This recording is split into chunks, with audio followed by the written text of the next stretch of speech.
नमस्कार, मैं हूं पुनीत पाठक और आप देख रहे हैं मध्य प्रदेश की बात। लोकसभा चुनाव से पहले मध्य प्रदेश में मुख्यमंत्री कमलनाथ ने अपनी सरकार के 76 दिन का रिपोर्ट कार्ड पेश कर दिया। सरकार का दावा है कि वचन पत्र में शामिल 83 वचन उन्होंने पूरे कर दिए हैं। कमलनाथ ने न केवल सरकार की उपलब्धियों को गिनवाया बल्कि बीजेपी से बीते 15 साल की सरकार का हिसाब भी मांगा। कमलनाथ ने कहा कि मध्य प्रदेश को पिछली सरकार ने जिस हालात में छोड़ा था उसके बाद भी उनकी सरकार ने बेहतर काम किया, वो भी कम वक्त में। तो कमलनाथ सरकार के रिपोर्ट कार्ड में कितना दम है और अगले आम चुनाव में कांग्रेस को मध्य प्रदेश में इससे कितना लाभ होगा, इस विषय पर आज बात करेंगे। लेकिन पहले एक रिपोर्ट देख लीजिए।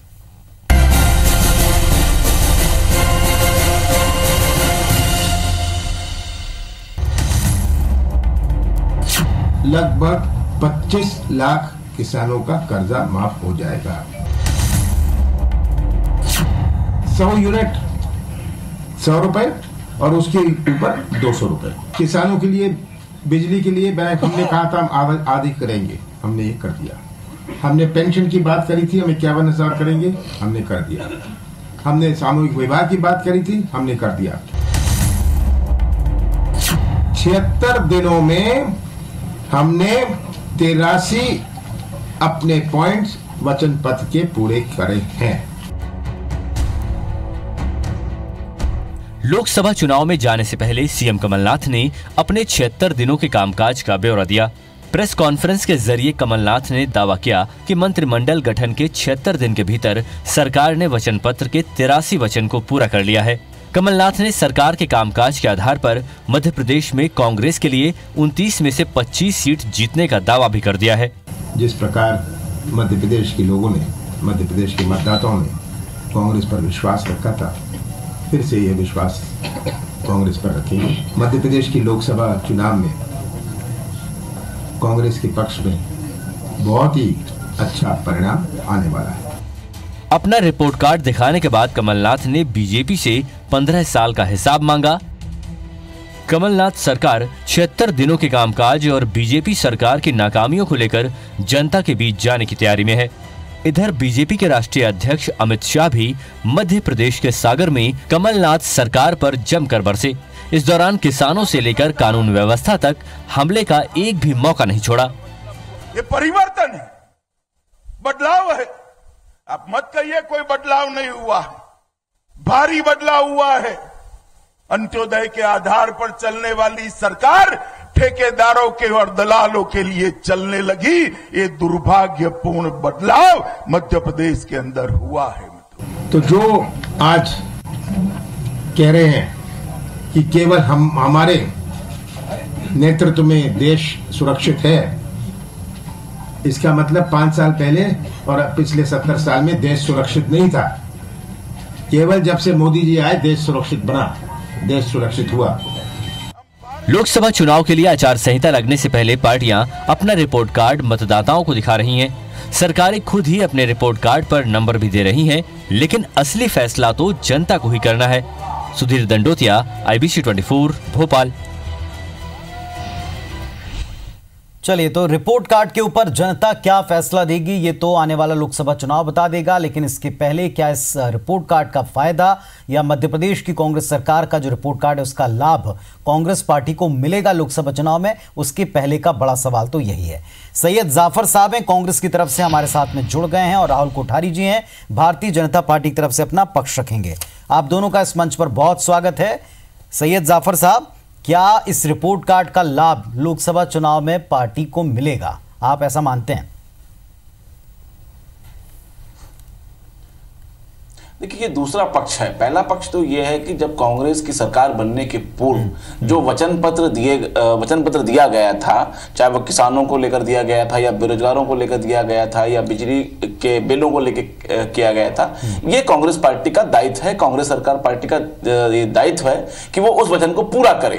अब ये अलग बात है कि जब कांग्रेस की सरकार अपने पूर्व में दिए गए वचन को पूरा करेगी, स्वाभाविक बात है कि उसका जनता में एक अच्छा प्रतिसाद मिलेगा और उसका फायदा आने वाले चुनाव में होगा। लेकिन कांग्रेस की, कमलनाथ जी की सरकार, इसकी की जो नजर है वो लोकसभा चुनाव की दृष्टि से काम नहीं हो रहे हैं, ये तो कांग्रेस की वचन पत्र के हिसाब से काम हो रहा है। लेकिन आपके लॉ एंड ऑर्डर को लेकर के अमित शाह जी ने सागर में अपने कार्यकर्ताओं के क्लस्टर सम्मेलन में कुछ और ही डेफिनेशन दी।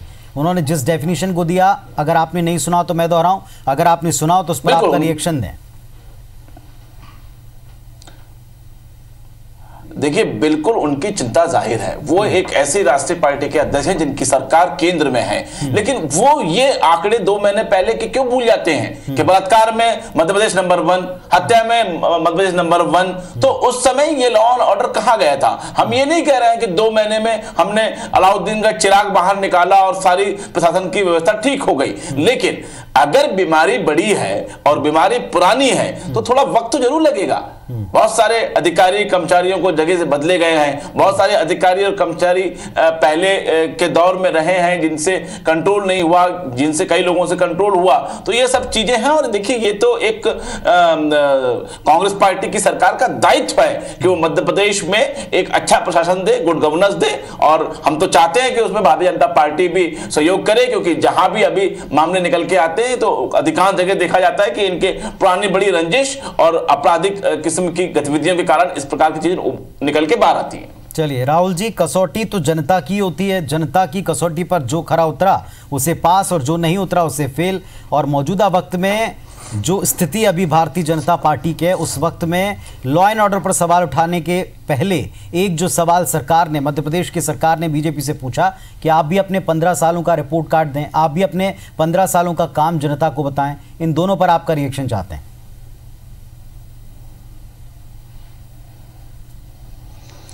देखिए, पहली बात तो बहुत स्पष्ट है कि पास और फेल की बात तो जब आती है जब निश्चित रूप से जनता के सामने आप कोई परीक्षा में गए होते हो, अपने हाथ से ही अपनी तारीफ करवा लो, अपने ही रिपोर्ट कार्ड पेश कर लो। मुझे लगता है रिपोर्ट कार्ड ही अगर पेश करना था तो लगे हाथ अपना फेयरवेल भी करवा लेते कमलनाथ जी, तो बहुत अच्छा कार्यक्रम एक संपन्न हो जाता।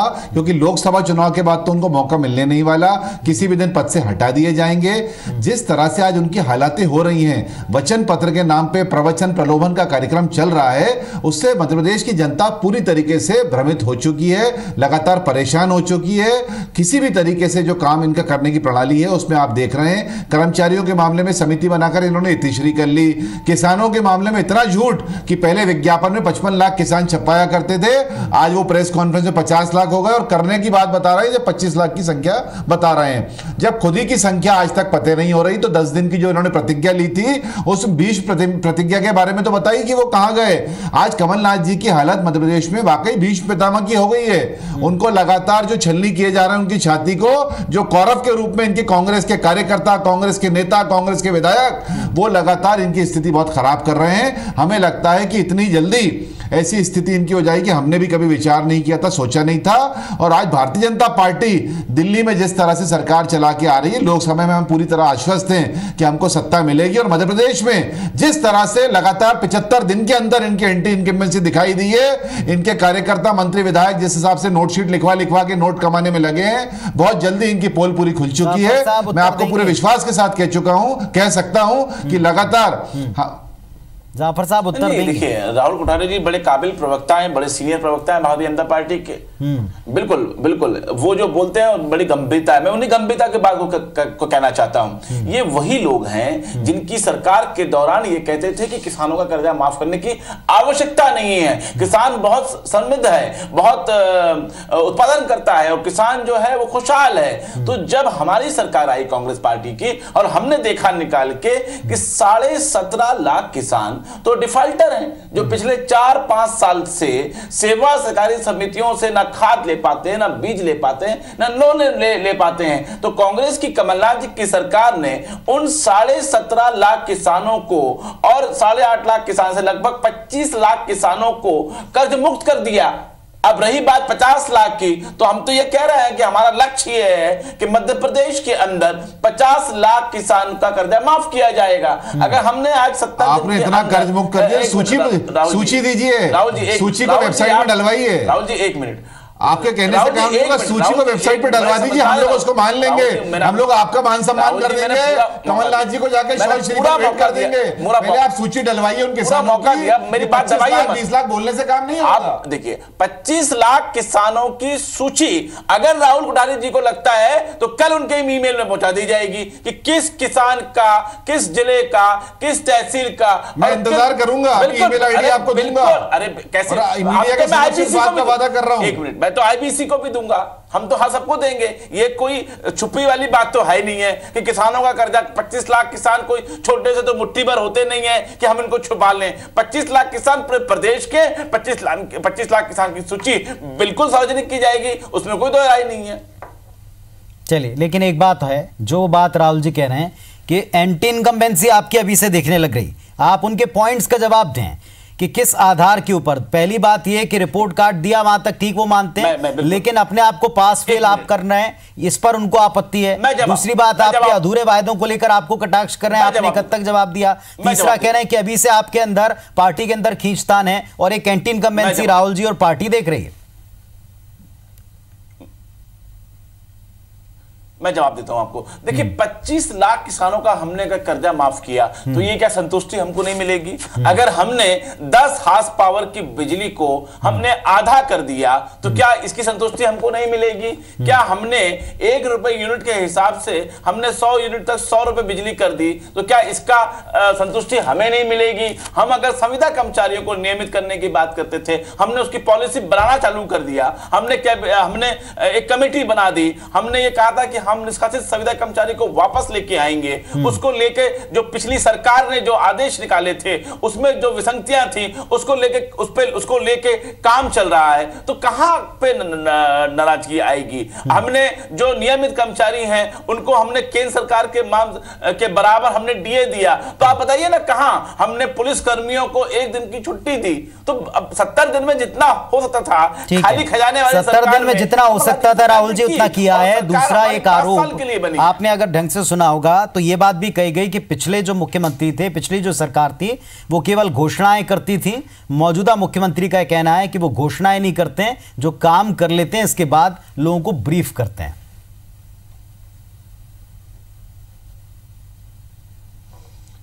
देखिए पुनीत जी, बहुत स्पष्ट रूप से मध्य प्रदेश की जनता जानती है कि 76 दिन हो चुके हैं और 76 दिन में से 70 साल के जो मुख्यमंत्री कमलनाथ जी हैं उन्होंने अभी तक 7-8 जिलों का दौरा भी नहीं करा है, उनके प्रवास भी नहीं बन पाए हैं। अगर वो इस गति से चलेंगे तो मुझे लगता नहीं कि 5 साल के अंदर भी जो है वो 52 जिले मध्य प्रदेश के नाप पाएंगे। जिस तरह से इनके मंत्री खींचतान मचाए हुए हैं, लगातार इनकी छाती छलनी कर रहे हैं, उससे बहुत स्पष्ट हो गया है कि इनकी हालत मध्य प्रदेश में अच्छी नहीं रहने वाली। आप इस बात को समझने की कोशिश करिए कि ये जो युवा स्वाभिमान योजना इन्होंने बनाई थी उसकी गत क्या हो रही है। आज पूरे नेशनल चैनलों पे जिस बात को लेके चल रहा है कि जो है उसमें गाय ढोर हकालने के लिए जो है इनकी रोजगार निकाले गए हैं। आज एक बात आप समझिए कि जो प्रैक्टिकलिटी योजना बनाने में है वो इनकी सरकार के पास नहीं है। 4000 रुपए आप देते हैं, पहले आप 4 घंटे के लिए कहते हैं कि आप कॉलेज आइए पढ़ने के लिए, फिर उससे 20 किलोमीटर जाइए, नगर निगम की गाड़ी में बैठिए और कचरा ढोकर जाइए। क्या इस तरह का युवा स्वाभिमान आप देंगे? इस तरह का मान सम्मान देंगे? आज किसानों की आप हालत देखिए, उनको जिस तरीके से प्रताड़ित किया जा रहा है, उनकी सूची लगाई जा रही है। आज उनकी लड़की क्या कोई शादी का रिश्ता नहीं आने वाला? जिस तरीके से इनके खाद बीज के इन्होंने मामले सोसाइटी में जोड़े, सैयद जाफर साहब उत्तर दीजिएगा। कर्मचारियों को ये भ्रमित कर रहे हैं, कानून व्यवस्था की स्थिति इतनी खराब है कि आज भी इतने दिनों बाद भी मुख्यमंत्री कमलनाथ जी जो है उन्होंने बेहतर नहीं समझा कि चित्रकूट में जो इतना बड़ा अपहरण कांड हुआ उसके बाद एक बड़ी बैठक करते, मध्य प्रदेश की स्थिति का जायजा लेते।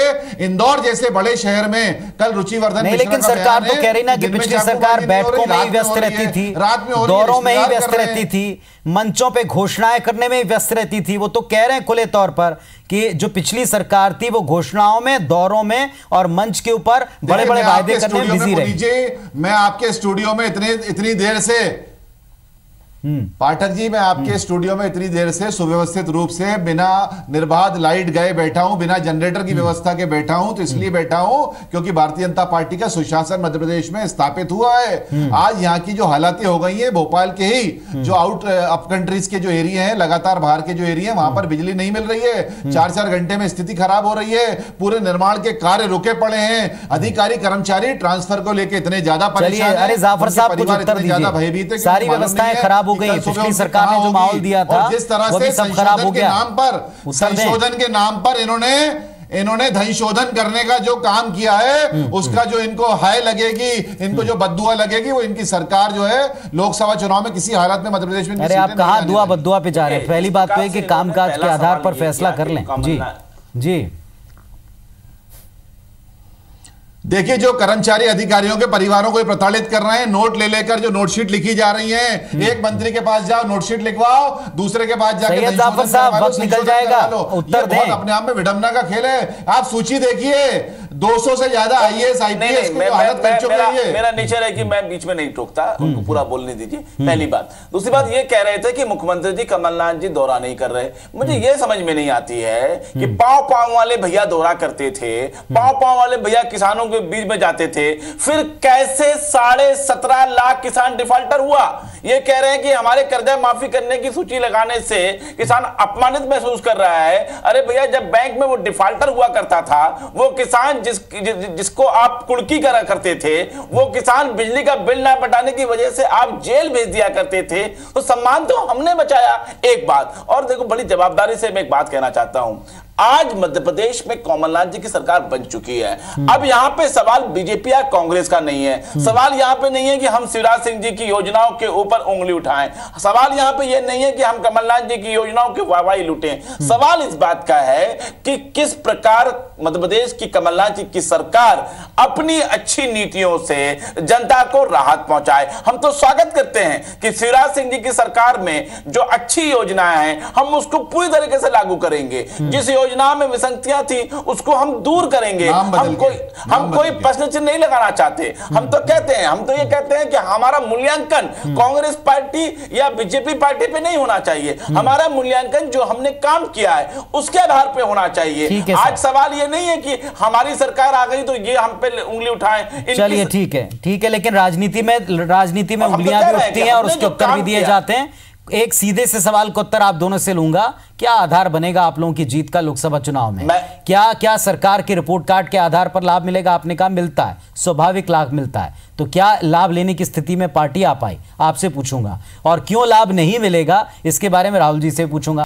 चलिए, तो ये बात बिल्कुल स्पष्ट है कि आने वाले चुनाव से पहले परफॉर्मेंस के आधार के ऊपर एक बार फिर से पार्टियां आपके द्वार यानी जनता के द्वार पहुंचने वाली हैं।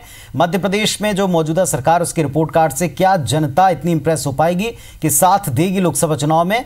यह भी एक बड़ा अहम सवाल है। जाफर साहब, आपने कहा स्वाभाविक लाभ मिलता है, लाभ लेने की स्थिति में पार्टी आ गई इतने कम वक्त में?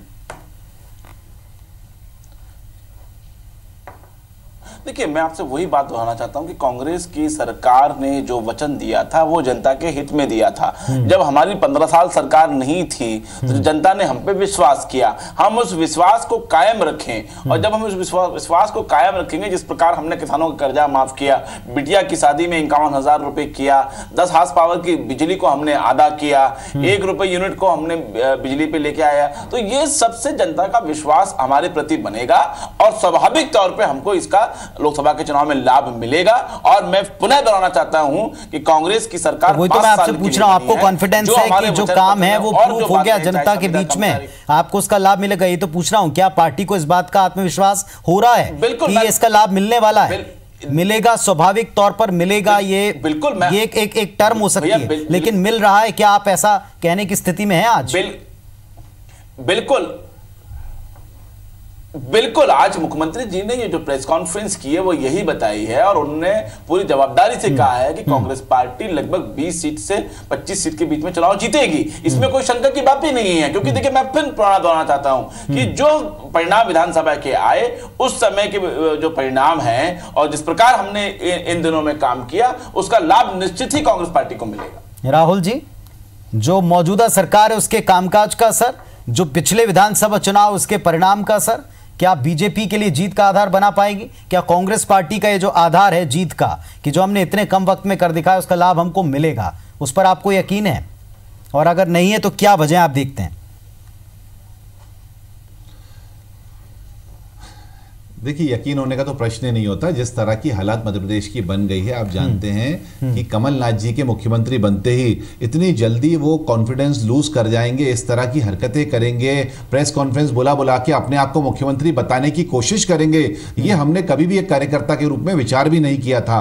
आज मध्य प्रदेश में जिस तरह से बहुत सारे स्तंभ बन गए हैं, दिग्विजय सिंह जी अपनी अलग सत्ता चला रहे हैं, सिंधिया जी वहां पर अलग जाके ताल ठोक रहे हैं, जिस तरीके से जबलपुर में विवेक तनखा जी जबलपुर में कैबिनेट करवा रहे हैं, ऐसी हालातें एक छिछलेदार तरह से एक मुख्यमंत्री की हो जाएगी, ऐसा विचार कभी हमने नहीं किया था। हम भी चाहते हैं मध्य प्रदेश में सुशासन रहे, लगातार कमलनाथ जी अच्छी स्थायी सरकार चलाएं, लेकिन जो हालातें इनके मंत्रियों ने, इनके कार्यकर्ताओं ने, इनके नेताओं ने मध्य प्रदेश में सरकार की कर दी है, ये हम लोगों के लिए वाकई में खुश करने वाली खबर है कि हमको लोकसभा चुनाव में इसका पूरा महत्व, पूरा बेनिफिट मिलने वाला है। और हम पूरे विश्वास के साथ इस बात को आपके सामने कह सकते हैं कि जो 3 सीटें लोकसभा की इनके पास हैं, इसको अगर वो बचा लें तो इनके लिए बहुत बड़ी बात होगी, क्योंकि नरेंद्र मोदी जी के नेतृत्व में जो देश में काम हुआ है, जो नए आयाम स्थापित हुए हैं, उसके सामने इनके झूठे सपने, झूठे भ्रम कभी नहीं टिक सकते और कहीं भी नहीं ठहर पाएंगे। इस बात का मैं आपको आश्वासन देता हूं।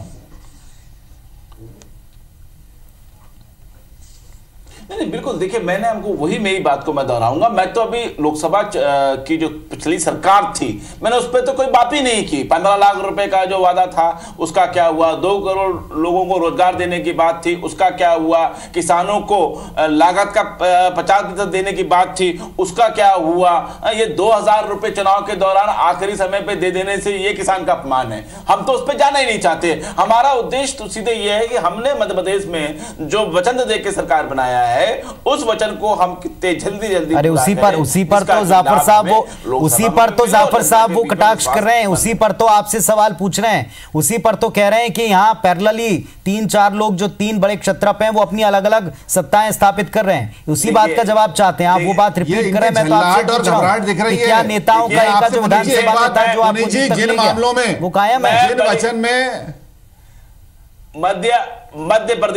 मध्य प्रदेश की कांग्रेस की जब सरकार बनी थी, कमलनाथ जी के नेतृत्व में बनी थी, चाहे दिग्विजय सिंह जी हो, चाहे सिंधिया जी हो, चाहे तनखा जी हो, चाहे अन्य नेता हो, सबका सहयोग सरकार को बनने में मिला था। और आज कमलनाथ जी के नेतृत्व में मध्य प्रदेश में सरकार चल रही है, सबका अपना अपना स्थान है, लेकिन सरकार का नेतृत्व सिर्फ कमलनाथ जी के पास है। और बड़ी सरलता के साथ वो सभी नेताओं के साथ समन्वय बना के काम कर रहे हैं। और रही बात नेताओं के ग्रुपबाजी की, तो हम इस पे मना नहीं करते, ये हर पार्टी में होती है। क्या इनके बाबूलाल गौर जी में नहीं है? क्या इनके कैलाश विजयवर्गीय जी में नहीं है? क्या इनके शिवराज सिंह जी में नहीं है? क्या इनके अनूप मिश्रा जी में नहीं है? क्या इनके नरेंद्र सिंह तोमर में नहीं है? हम चाहे उमा भारती में नहीं है? तो ये तो एक जहां पे परिवार में भी इस प्रकार के विचार रहते हैं, हो सकता है कि ऐसे विचार नहीं होते कि मंत्रियों के खिलाफ बाइट देनी पड़ रही है और फिर मंत्रियों को उनका विरोध करवाया जा रहा है। ऐसी राजनीति गुटबाजी हमारे नहीं होती, ऐसा कहीं नहीं है। बाबूलाल उमंग सिंगार को मोहरा बनाया जा रहा है, उमंग सिंगार के कंधे पर बंदूक चलाई जा रही है दिग्विजय सिंह जी के खिलाफ। और देखिए, एक बार फिर मैं दिग्विजय सिंह जी का सब सम्मान करते हैं, जिस तरह से कमलनाथ जी ने उनकी बेइज्जती कराई है, अपने आप में घोर आपत्तिजनक है। देखिए